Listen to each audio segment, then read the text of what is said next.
la palabra el senador Miguel Ángel Osorio Chong, del Grupo Parlamentario del Partido Revolucionario Institucional, hasta por 10 minutos.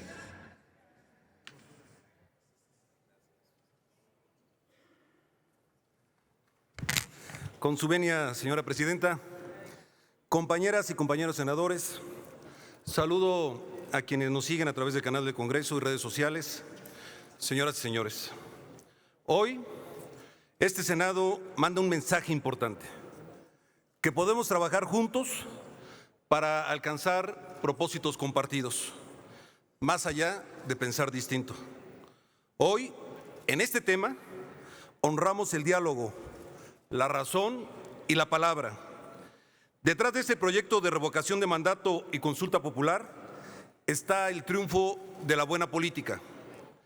La política que escucha, debate y acuerda. La que se propone convencer más que vencer. La que está dispuesta a ceder antes que imponer. Es la política que le sirve a México. La que ve los grises entre el blanco y el negro, la que no desprecia los matices, la que acepta la crítica, pero pone la propuesta por encima de la protesta. La política que sabe que la pluralidad no es obstáculo, sino fortaleza. La política comprometida con el principio de que nadie es dueño de la verdad absoluta. La política que sabe que en democracia disentir es legítimo derecho de todos. Por lo anterior, expreso mi reconocimiento más sincero a quienes, tanto desde la mayoría como desde la oposición, integraron el grupo de trabajo que hizo posible este dictamen. A Claudia Ruiz Massieu y Silvana Beltrones, por su capacidad para tejer fino, que fue clave para acercar los diferentes puntos de vista y encontrar el cómo sí más que el cómo no. A Ricardo Monreal, coordinador de Morena, por su disposición a escuchar y a construir en pluralidad. A Eduardo Ramírez, presidente de la Comisión de Puntos Constitucionales. A Mauricio Curi, coordinador del PAN, que aún con el voto en contra manifiesto, estuvieron atentos y activos en la discusión. Al coordinador de Movimiento Ciudadano, Dante Delgado. Al doctor Mancera, coordinador del PRD, que le dio solidez jurídica a nuestro proyecto. A Sacil de León, coordinadora de Encuentro Social, y a Giovanna Bañuelos, coordinadora del PT, y a Manuel Velasco, coordinador del Verde, que siempre también estuvo en la búsqueda de los acuerdos. Senadoras y senadores, valió la pena esperar un año. Valió la pena no apresurarnos y hacer las cosas bien.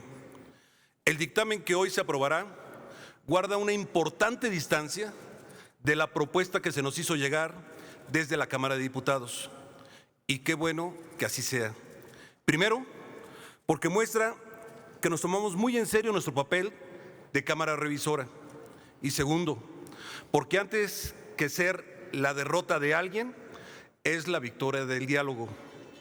Diálogo que permitió pasar de un mecanismo para ratificar al titular del Ejecutivo, como originalmente estaba planteado, a una herramienta para que el mandato concluya de manera anticipada cuando se haga evidente la incapacidad del gobernante y la pérdida de confianza por parte de la ciudadanía. Del mismo modo, transitamos de una figura que podía estar al servicio del poder a una que sirve y utilizará solamente la ciudadanía.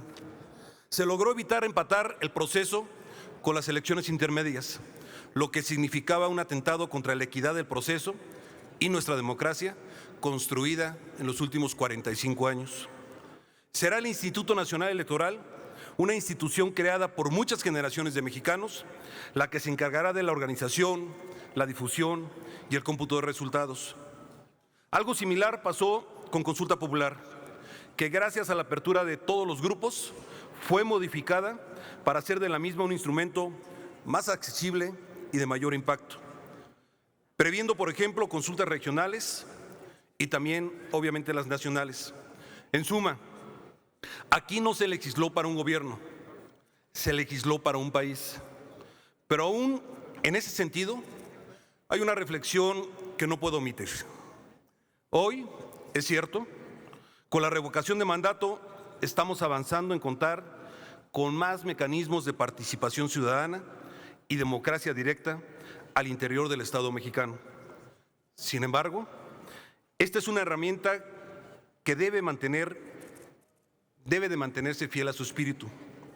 Recordemos las experiencias latinoamericanas que muestra que la tentación de utilizarla no es solamente para terminar un mandato de forma anticipada, sino para extender su duración más allá de las reglas preestablecidas, es decir, buscar y lograr la ampliación de su mandato.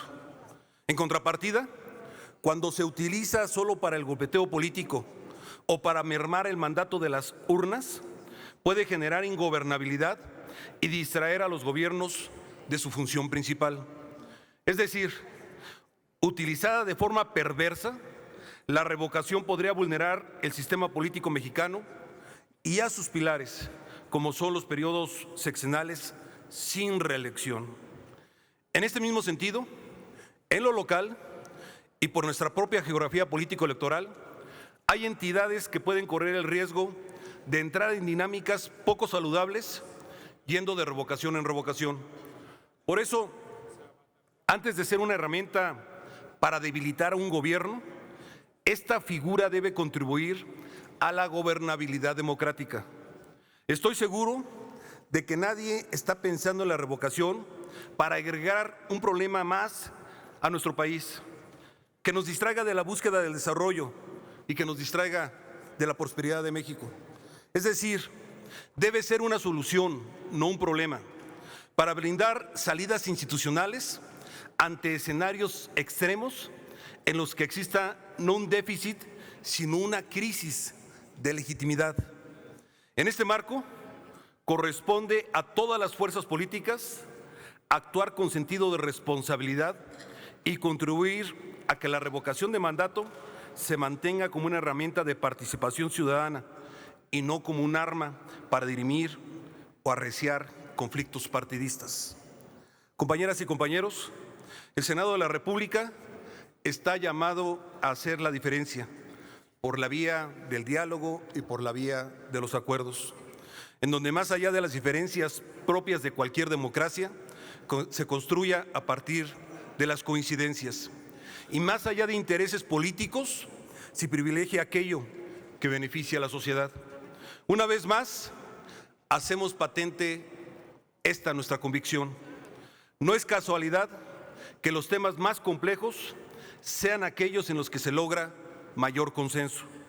Tenemos que seguir la ruta de saber ceder y de saber sumar. Compañeras y compañeros, legislar no es cuestión de egos ni de aplausos fáciles. Es cuestión de ver lo que más le conviene al país. Por eso reitero mi reconocimiento a todas y todos los que participaron en la redacción de esta reforma.